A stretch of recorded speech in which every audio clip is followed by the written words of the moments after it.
I'm loving the slam ball. It's literally the best training aid I've ever brought, because it gets you in that great posture, but then it's really good for your pivot. So when you swing a club, you know, we talk about a pivot, all we want to do is just stay centered. So your head stays centered as you're turning back, and then as you're turning through. So you don't want your head moving off too much. You don't want your hips sliding out either. So the slam ball is going to really help with that because of the weight of it. It almost sort of naturally trains your pivot. So just get into your posture, hold it out in front, nice and balanced, and then just gently start to move it back and through. You know, a little quarter swing to begin with, and then build that into a half swing. What's interesting, as I go back to here, halfway back, my upper body is counterbalancing the weight of the ball. So my spine is actually tilting towards the target a little bit. And then as it swings down to impact and then through, the opposite happens. My spine is now tilting away from the target.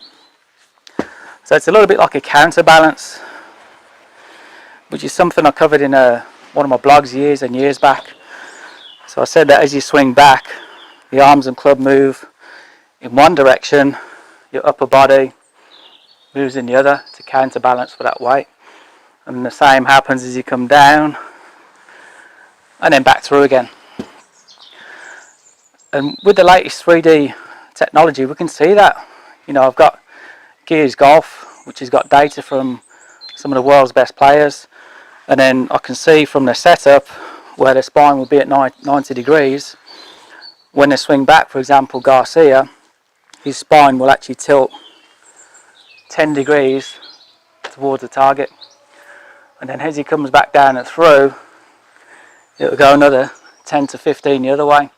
But you can see how that's going to catapult your swing, because as I'm coming through, as my spine starts to tip back the other way, my arms and club are going to go through like a slingshot. Whereas everybody, for some reason, has got in their head they need to shift the weight over here, keep the spine back at an angle, and then, well, you're not going to get back. It's the worst advice out there. So that's why the slam ball is so good, because if I do it wrong, you know, if I'm not getting my spine tilting towards the target, if I'm getting it moving away, I'm going to go with it. Same on the way through. If I'm coming through and my spine is actually moving towards the target, I'm going to lose balance again. So it really naturally improves your pivot, your turn, and your spine tilt, so you can get maximum power. Get yourself a slam ball.